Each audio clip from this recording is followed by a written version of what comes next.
Hey, welcome everyone to the very first podcast episode of The Back Rail. I'm joined by the current voice of Australian show jumping, Rod McQueen. Junior, how are you? Lammy, thanks for having me on. That's a big call.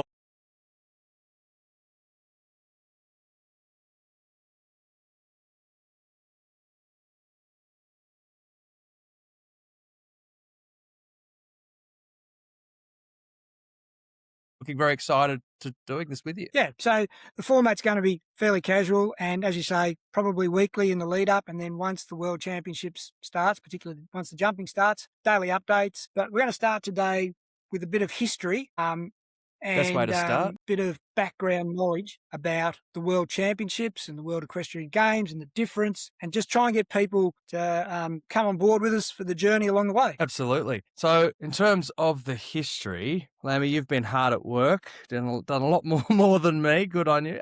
But just to give those who don't maybe know the history of the World Championships, explain to us when it started, how it kicked off, and why originally it was sort of called the WEG. I know it's a couple of questions in one, but... Righto. So the World Championships of show jumping, first time they were held was in Paris in 1953. Now, one thing that happened from the get-go was that they used this final four rotation system of getting down to a final four horses and riders, and then for the final competition, having them all ride each other's horses. And that part of that formula stayed in place all the way through from there until Normandy. So there are actually 18 World Championships where that final four rotation system was used before it was decided in 2016 that they'd no longer use that system. So for Tryon 2018, it wasn't that format. Now, again, just to brush up on that Final Four, it was pretty exciting, that Final Four at some point, back in, for some, but 1960 during the Final Four, legendary US rider Bill Steinkraus had a fall from David Broom's horse, Sunslave, at the water jump of all jumps, and Bill actually broke his collarbone. Yep, so he was eliminated,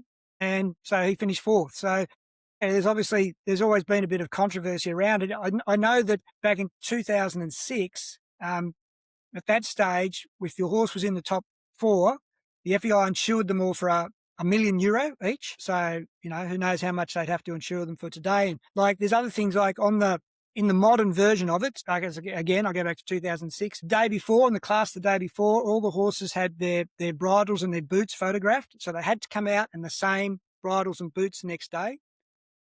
The way the rotation worked, you got to literally sit on the horse for, I can't actually remember if it was 2 minutes or 3 minutes, okay? A couple of practice fences and then go in. When they made the change, part of the reason for making the change was it was felt that to crown a world champion for the next 4 years based on sitting on a strange horse for a few minutes, when really the sport's all about partnerships, and that maybe wasn't the best way. So that was why that part of the system changed. But if we go back to the very early days, before they got to the Final Four competition, in those very early World Championships, there was, different classes on each day, and one of those was a puissance. Yeah, wow. So was that Paris 1953, if I look back, and then when that puissance, how big did they jump? And for the next few, well, there was reports actually in Paris of them jumping, the wall got to 1.90 meters, and the water jump was out to 5 meters.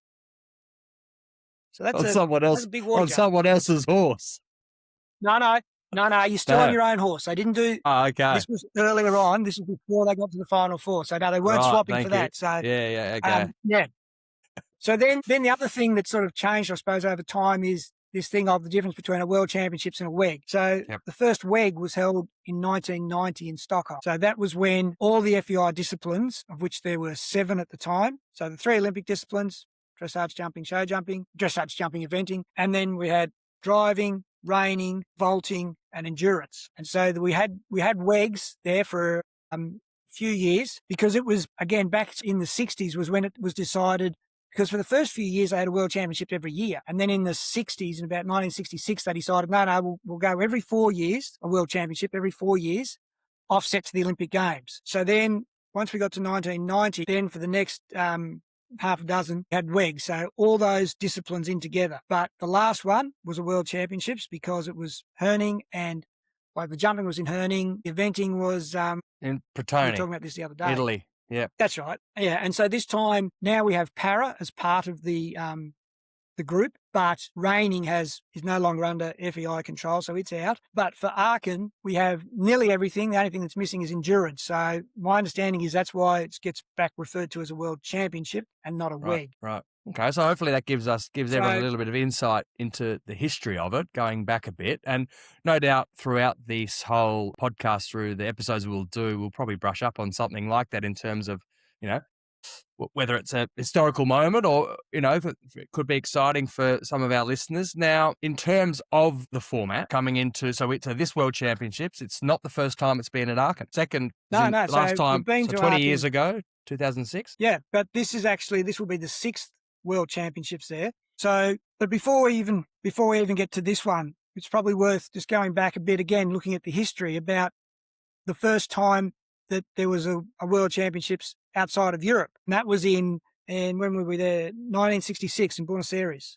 And to look at how the sport's grown and evolved. So how many horses were you saying there? That you were talking about this again the other day. You mentioned Buenos Aires, there was only 14 horses at this first time out of Europe. 8 nations took part in that World Championships. Yeah. Whereas the next time it was outside of Europe was when we went to Lexington in Kentucky in 2010. And at that stage, then there was 120 jumping horses from over 40 nations.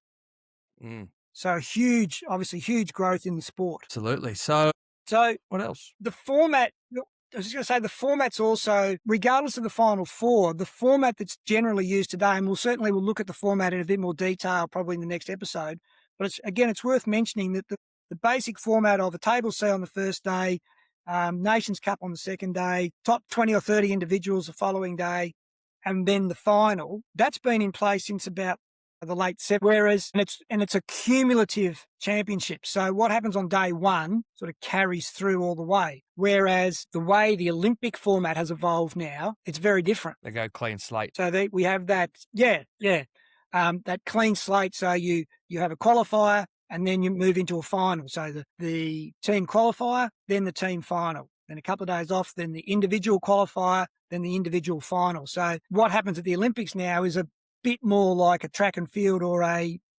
swimming race where there's heat and then a final. Mm.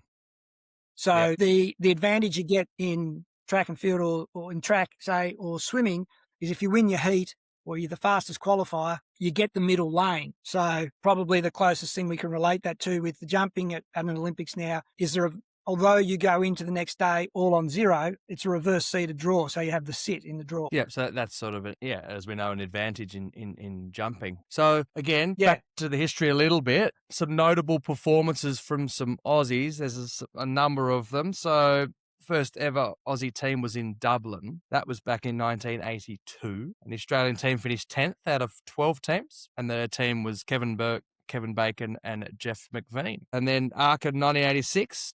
Jeff? Yeah, we didn't have a team then, but again, we had Jeff McVean and he finished 12th at that one. So again, very, very credible performance. But it was that first WEG in 1990 that we really saw the really, really strong performance. And that was when Vicky Roycroft on Mickey Mouse finished 10th individually in the top. So she was in the top 10. Leading lady rider. That's right. Participants of the trivia night at the showcase show jumping will remember that. That's right. That was, on that occasion, Vicky was the highest placed lady rider. Yes. Fast forward to 16 years, Aachen, 2006. You were obviously heavily involved. You was the Australian chef to keep. You were out involved in the Final Four. We'll hear more about that very soon. But Edwina on Pialotta, top 4, very exciting for Australia, not only individually but as a nation. Yeah, it was an incredible performance by her. And she went into the day before, I think, Weenie was about 20th. In current standings, and so that class was the Saturday. Then the final class was the Saturday. The Final Four was then on the Sunday. So Weenie actually on the Saturday morning checked out of the hotel, but then that Saturday class she won. I think she ended up equal first, and that rocketed her up the point scale enough to make it into the top 4. So. And in that top 4, there was Josh Lansing on Kimano, Beezy Madden on Authentic, Meredith Michaels Beerbaum and Shutterfly and Weenie on Pialotta. And it was an interesting final in that there was very few faults. I think actually from memory, maybe only Weenie's fault on Shutterfly, I think was the only fault. The others all had to jump off again. So unfortunately, Weenie drew Shutterfly the way the rotation worked was last, and Shutterfly being super hot, sensitive horse anyway, and with a big German contingent in the crowd, he just got hotter and hotter as the day went on. And I remember when they were legging Jos Lancic onto him, he nearly shot out from underneath him. And yeah, as sort of is fairly well known, we had a fair bit of a struggle to get the saddle on, even to get Weenie on. It was quite difficult. But Pia Lotta, she jumped clear for everyone. She was an absolute superstar. And it was a really nice touch on that final where they invited Weenie up onto the podium with the other three riders.